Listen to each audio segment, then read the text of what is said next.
Salut, salut. En ce jour qui marque le 9e du mois de janvier 2018, je viens vous parler d'une clé qui nous libérera certainement et nous détachera d'une prison dans laquelle nous continuons à être captifs. Oui, avant cette introduction, je renouvelle chaleureusement mes sincères salutations à vos bien-aimés. Oui, la référence de ce matin nous est tirée du livre de Matthieu chapitre 6, où le Seigneur Jésus nous parle comment prier. Il nous donne des instructions, il nous donne des orientations de comment prier. Mais je vais plus m'appesantir sur les versets 14 et 15. Je vais lire pour vous. La parole de Dieu nous dit: si vous pardonnez aux hommes leurs fautes, votre Père céleste vous pardonnera aussi. Mais si vous ne pardonnez pas aux hommes, votre Père ne vous pardonnera pas non plus vos fautes. Voilà. Je veux que tu saches que tu ne vis pas en autarcie dans ce monde. Puisque tu es appelé à côtoyer des personnes, puisque tu es appelé à te frotter avec des personnes, sache que ces personnes, même si vous êtes issus d'une même famille, vous êtes dotés de caractères différents. À forte raison, car vous ne provenez pas d'une même famille. Ça veut dire que nous venons des horizons divers.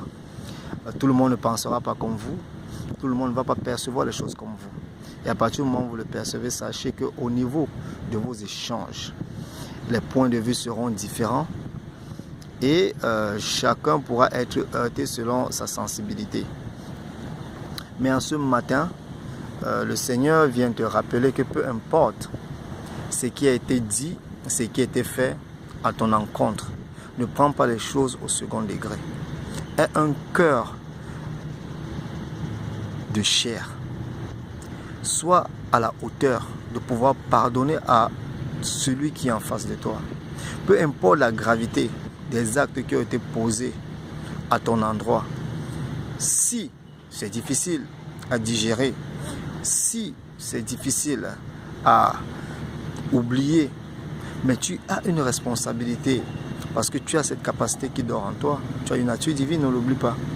Tu peux évacuer cela et prier pour cette personne que tu considérais comme étant une personne naïve, comme une personne ignorante. Je veux t'encourager ce matin parce que tu es un Dieu qui ne pourra que te pardonner si toi tu as pardonné à ton prochain. Donc si tu n'as pas pardonné à ton prochain, je peux te rassurer que l'une des personnes qui va se sentir le plus mal dans cette circonstance, ça sera toi. Parce que toi tu as franchi, parce que toi tu connais la vérité. Oui, cette personne a peut-être posé son acte de façon intentionnelle ou même pas. Mais marche librement, marche sans remords. Mais c'est toi qui le retiens dans ton cœur. C'est toi qui retiens cette personne dans ton cœur et qui commence à remuer, qui commence à avoir des pensées malsaines à son encontre. Je peux te rassurer que si tu demeures dans cette attitude, tu ne sortiras pas de cette prison. Parce qu'avant que toi tu obtiennes le pardon de Dieu, sachant que toi aussi tu offenses à des personnes, sachant que toi aussi, de façon intentionnelle ou de façon naïve, tu as fait du mal à quelqu'un, sache que le Seigneur ne peut pas te pardonner si toi tu n'as pas pardonné à autrui.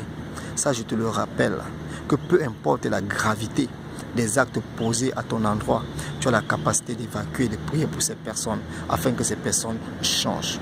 Donc je vais élever ma voix ce matin et prier afin que le Seigneur t'accorde sa grâce, que cette grâce t'accompagne, qu'il apaise ton cœur et te donne la capacité de pardonner à tous ceux qui t'ont offensé.